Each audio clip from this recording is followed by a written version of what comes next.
Ya lo dice el refranero, de tal palo, tal astilla. De esos barros vienen estos lodos, de padres a hijos. Nuestra invitada de hoy a Sin Café como excusa es, como ella misma se define, una actriz de pura cepa. Gracias a vosotros, un placer. Decía, en tu caso, ser actriz supongo que debía ser prácticamente una necesidad, ¿no? Sí, bueno, como todos los actores, ¿no? Dedicarse a esto, la única forma para dedicarse a esto es que sea cuestión de necesidad y no solo una vocación, ¿no? Si no, es muy difícil sobrevivir en una profesión como esta. En Guindalera, el espacio que ha sido prácticamente tu cuna, tu casa, ha primado siempre la excelencia teatral. Realmente, ¿cuáles han sido los criterios que habéis utilizado para escoger esas obras? Bueno, normalmente obedece a un impulso creativo que no muchas veces, pues que nunca se sabe que está ahí, que es el impulso creativo que ha tenido mi padre, Juan Pastor, ¿no? De repente tiene la necesidad de hablar de un tema o de montar algo en concreto o descubre una obra que se ajusta un poco a sus inquietudes artísticas y a lo que él piensa que son las demandas del público, ¿no? Él siempre ha dicho que hay que buscar un equilibrio entre lo que parece demandar la sociedad o el público en este momento y sus inquietudes artísticas, ¿no? Pero vamos, todo eso responde a un impulso artístico, que eso pues es muy difícil de describir. Bueno, además yo creo que otra de las grandes características de Guindalera es que sabéis exprimir muy bien el texto. Bueno, uno hace lo que cree que tiene que hacer y como cree que lo tiene que hacer. La verdad es que no sabría muy bien, no termino de entender esta historia de exprimir, porque creo que todo artista cuando se acerca a un texto pues lo exprime como puede, ¿no? A su manera, ¿no? Quiero decir, además, en estos autores que habéis hecho, como son Lorca, como Chekhov, son inacabables, ¿no? Siempre se puede encontrar algo más y siempre se llega al público con estas obras. Claro, hay ciertas obras que están pues muy bien escritas y que ofrecen una reflexión profunda que indudablemente pues también permite pues muchas formas de contar la historia, ¿no? Y que claro, y que son temas que no se pasan nunca de moda, ¿no? Espacio Guindalera antes fue llamado teatro. Este cambio de terminología, esta reinvención realmente responde a vuestra forma de crear los montajes. No, realmente Guindalera se ha reinventado muchas veces a lo largo de su historia, ¿no? Comenzó siendo un pequeño estudio de actores que también se mantenía en pie también. Después del estudio de actores ya fue un espacio donde ese estudio pues también era, además de ser un estudio, era un centro de creación porque había una pequeña compañía de actores y también durante muchos años se mantuvo en pie porque mantuvo una independencia y pudo mantenerse en pie gracias a unas campañas de desarrollo de audiencias que hicimos, gracias a la obra social Caja Madrid en su momento y a la Comunidad de Madrid, que se llamaban Entra en Escena y Trasteatro, y que generaba unos ingresos que permitía pues tener a unos actores en nómina contratados y poder pagar un espacio y por lo tanto un espacio de esas características sin ayudas, pues poder mantenerse y realizar los trabajos o las funciones o los montajes que queríamos hacer y que hemos venido haciendo durante todo este tiempo. Lo que pasa es que con los recortes pues con la crisis y los recortes, pues esto dejó de ser una fuente de ingresos, se acabó y entonces tuvimos que tenernos, gracias a otras muchas formas de generar ingresos o de gestionar la sala, ¿no? Pues como el micromecenazgo, tuvimos una campaña que era apadrina una butaca y un largo etcétera de un sinfín de actividades para poder mantener un espacio de estas características, ¿no? Entonces, Guindalera después hubo un tiempo, en los años dorados de Guindalera, que pasó a ser claramente un centro de creación donde la compañía, pues el estudio se cerró y nos centramos en los montajes de la compañía y tuvo su momento así un poquito más de moda, empezó a funcionar muy bien y entonces tenía como eslogan Teatro Guindalera, un gusto teatral, ¿no? Porque siempre se producía un contacto muy cercano con los espectadores. Al finalizar la representación se les invitaba a un licorcito de guindas en el hall y entonces los actores salíamos y conversábamos con ellos y había una cercanía especial, ¿no? Después tuvimos otra amenaza de cierre más y Guindalera realmente cerró una etapa y volvió a abrir buscando otra forma de subsistir, convirtiéndose en un club de espectadores y creadores asociados. Entonces pasó de ser Teatro Guindalera, un gusto teatral, a Espacio Guindalera, degustación artística. Y en esa nueva forma de subsistir, pues la compañía seguía estando en pie, pero aparte pues había conciertos, catas de vino, poesías, actividades varias, ¿no? Con los espectadores y con los creadores asociados. Bueno, por lo que podemos ver, la historia de Guindalera es la reinvención permanente, ¿no? Perenne, que es, bueno, supongo que parte de este gremio, que es parte del arte.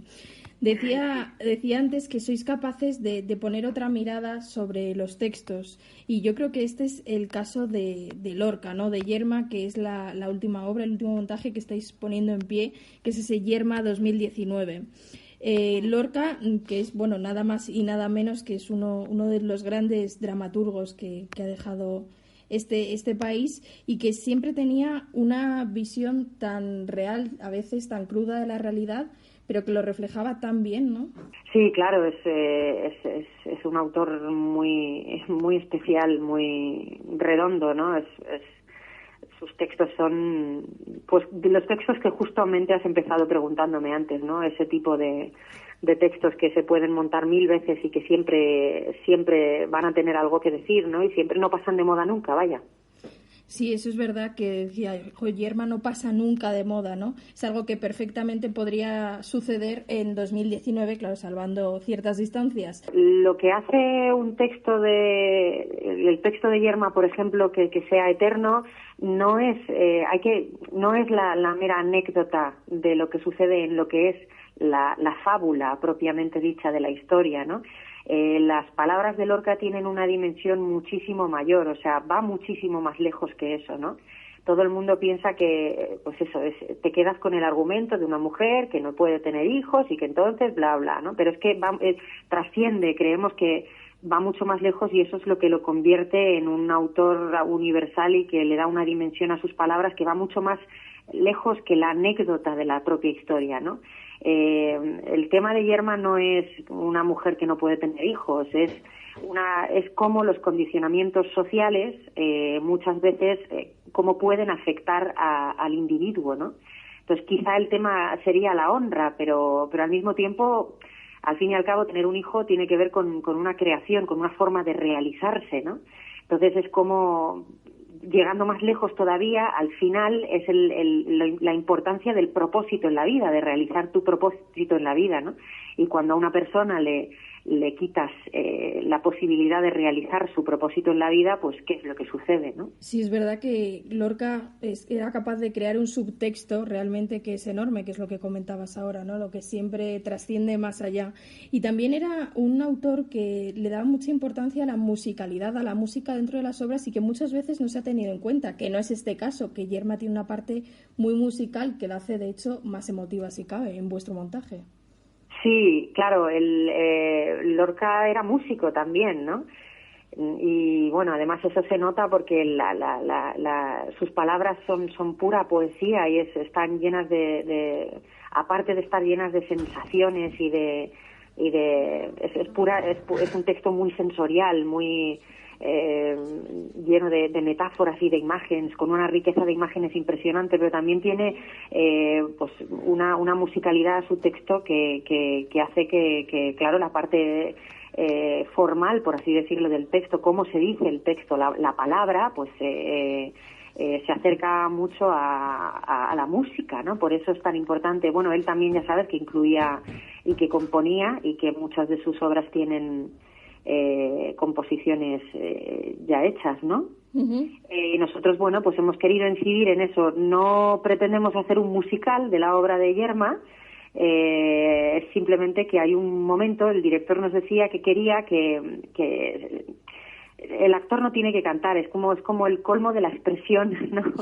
Cuando ya no puede expresarlo más con palabras, llega la música, ¿no?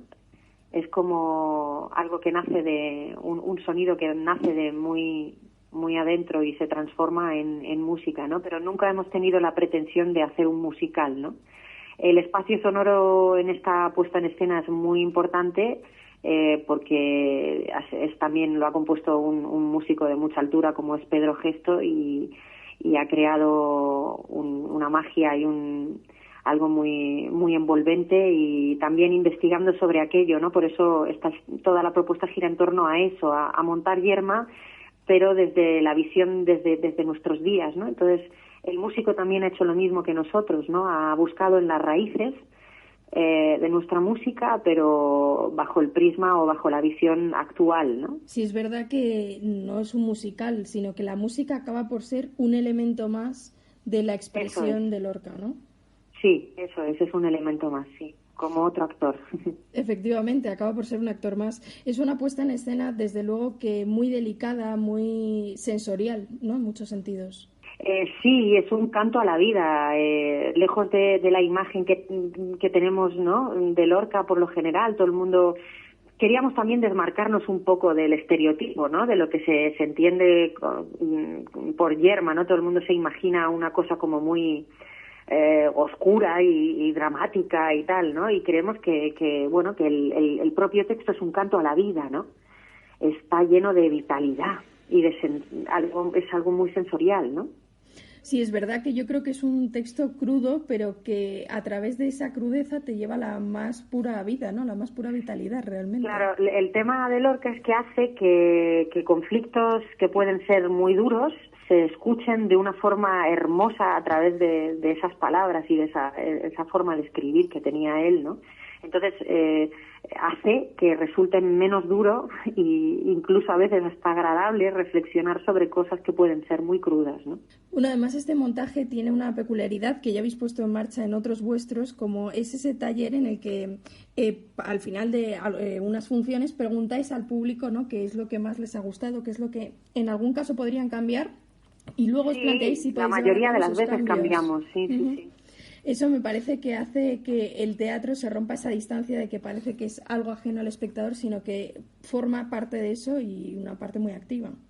Claro, el público ya sabes que es indispensable en el hecho teatral, ¿no? Y bueno, aquí como el club de espectadores es uno de nuestros mayores tesoros, pues lo mimamos mucho. Entonces sí que siempre solemos tener estos encuentros previos al estreno que además nos sirven para verificar un poco un proceso antes de llegar al resultado final. Entonces depende un poco de su respuesta y de cómo haya cobrado vida con el público. Pues tenemos también unas charlas después con los espectadores y muchas veces nos lleva a hacernos preguntas y a modificar escenas y como siempre, ¿no? Ahora en concreto pues hemos vuelto a cambiar el final gracias a estas funciones que hemos tenido con nuestros espectadores y que nos han hecho reflexionar y volver a insistir en conceptos que parecía que no quedaban muy claros y que espero que ahora ya sí que hayamos dado con la tecla, ¿no?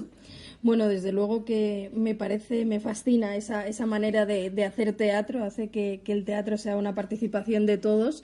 Y bueno, al final Yerma 2019 ha sido la forma de terminar, de cerrar esta etapa de Guindalera, ¿no? Que es un símbolo al final, yo creo que de la resistencia teatral, del buen hacer. Sí, me alegra mucho que digas eso porque sí, yo también lo siento así. La verdad, hemos tomado la decisión de despedirnos en un punto que consideramos que está muy bien y antes de permitir que la decadencia, antes de que por la precariedad pues esto vaya degenerando, preferimos dejarlo en este momento con toda la altura y toda la dignidad que creo que un proyecto como esto se merece y despedirnos con la satisfacción de haber hecho las cosas como creíamos que teníamos que hacerlas y con un textazo como este y con un obrón como es este y así de bien, ¿no? Es mucho mejor siempre saber retirarse y guardar un buen recuerdo, ¿no? Bueno, yo creo que eso demuestra una vez más que el espacio Guindalera, que vosotros siempre habéis sido muy fieles a vuestros principios, a vuestro saber hacer, que no es poco, ¿no? Algo falla en la política cuando una sala tiene que cerrar, ¿no? A ver, es que es un país donde no existe la política cultural realmente, ¿no? Entonces, es muy complicado, no sé cómo, o sea, esto necesitaríamos mucho tiempo para poder hablar y de explicar un poco esto para alguien que es ajeno a todo este mundo, ¿no? Es complejo, pero sí, efectivamente no hay una política cultural. Entonces, mientras las instituciones no se mojen de verdad, no se mojen de verdad y protejan estos espacios, pues es imposible mantenerlos en pie, ¿no? No salen las cuentas. Si quieres mantener a todo el mundo dado de alta y pagar unos mínimos y luchar por dignificar una profesión, ¿no? No permitir que una profesión se convierta en hobby, ¿no? Que es lo que está sucediendo a marchas forzadas aquí en nuestro país, ¿no? Solamente se dedica a esta profesión quien puede permitírselo, ¿no? Uh-huh. Entonces, bueno, unos espacios tan pequeñitos como estos, sin ayudas, es realmente inviable, ¿no? Si quieres mantener una calidad, si quieres mantener una ética, es muy difícil. Nosotros lo hemos podido conseguir, como ya te decía antes, gracias a otros proyectos paralelos, como fue el desarrollo de audiencias que permitía esa libertad. Pero espacios así por sí solos es prácticamente imposible mantenerlos en pie. Entonces, bueno, pues hay veces que puede haber incluso voluntad política, ¿no? Pero en cuanto cambia el gobierno ya otra vez es la misma historia y nadie se quiere mojar del todo, porque eso supone abrir el melón, y abrir el melón es darse cuenta de todas las irregularidades que hay desde hace muchos años es muy complejo de deshacer la maraña, ¿no? Es una pena que la cultura se entienda como un complemento y no como una pata básica de la sociedad, ¿no? Sí, hay diferentes teorías al respecto, ¿no? Hay gente que dice que no interesa porque hace libres a las personas y eso es peligroso, no lo sé. Indudablemente la cultura no es necesaria para sobrevivir, ¿no? Pero ¿qué sería de nosotros sin cultura también? Efectivamente, no tendríamos razón para muchas cosas, yo creo. Claro, ¿en qué se convertirían esas personas, no? Bueno, María, antes de despedirnos quería darte mi más sincera enhorabuena por tu interpretación en Yerma, por tu sensibilidad a la hora de transmitir este texto. Y ahora que, bueno, ya que habéis reflejado que Guindalera ha sabido siempre reinventarse y seguir, supongo que debe ser difícil soltar o dejar ir un proyecto que ha sido realmente un proyecto de vida, ¿no? A Guindalera, ¿qué le espera el año que viene, en 2020 o en los próximos meses? Pues mira, a día de hoy hemos luchado tanto y hemos tenido la amenaza de cierre sobre nuestras cabezas tanto tiempo que ahora mismo el sentimiento, el deseo de liberación es mucho más grande que el sentimiento de pérdida, ¿no? Lo que sí que te puedo asegurar es que, quiero decir, que cerraremos con tranquilidad, con mucha satisfacción, con la conciencia bien tranquila y la cabeza bien alta, y esta etapa se termina aquí. Y también hay que saber cerrar unos ciclos y las cosas no son eternas y también tienen que acabar para generar otras, ¿no? Lo que sí te puedo decir es que la compañía Guindalera sí que va a seguir en pie y pretendemos hacer una producción al año y mantener eso. No sabemos si aquí o en otros teatros o en otros lugares, pero la compañía seguirá dando que hablar, espero. María, pues ya para despedirnos, nuestra sección se llama Sin café como excusa, así que me gustaría preguntarte con qué persona o personaje te tomarías un café sin dudarlo. Hombre, ahora mismo con el mismo Lorca, claro, ¿qué te voy a decir? Le haría muchísimas preguntas. Desde luego. Me encantaría tomarme un café con Federico García Lorca. Sería un lujazo. Sería maravilloso, sí. Como la peli de Woody Allen, donde Midnight in Paris, que me encanta, ¿no? Que tienes la oportunidad, ¿no? Viajar al pasado y realmente poder tomarte un café. Y sería maravilloso. Sería un lujo. Y bueno, eres una mujer de teatro, creo que ha quedado clarísimo en este ratito de charla que el teatro te corre por las venas, así que para ti, ¿cuál es el sinónimo de teatro? Tu sinónimo de teatro. ¿Un sinónimo? Sí, el que sea para ti, quiero decir, no tiene que ser literal, sino el que para ti sea, el teatro para mí es... El teatro para mí es una forma de vida. Clarísimamente, sí. El propósito de mi vida, diría yo. Bueno, pues con ese propósito nos quedamos, María. Espero que podamos seguir viendo, por supuesto, esa compañía, La Guindalera, y que este Yerma 2019 ya está dando mucho de qué hablar, pero que todavía de para más, porque es una obra que es imprescindible, nadie se la debe de perder. Muchas gracias, muchísimas gracias. Gracias por tu tiempo. Hasta pronto. Amor, mi niño, de la cresta, del duro frío. ¿Qué necesitas? Amor, mi niño, la tibia tela de tu vestido. Que se agiten las ramas al sol y salten las fuentes alrededor. En el patio ladra el perro, en los árboles canta el viento, los bueyes mugen al boyero y la luna me riza los cabellos. ¿Qué pides, niño, desde tan lejos? Los blancos montes que hay en tu pecho. Que se agiten las ramas al sol y salten las fuentes alrededor. Te diré, niño mío, que sí, tronchada y rota soy para ti. Cómo me duele esta cintura donde tendrás primera cuna.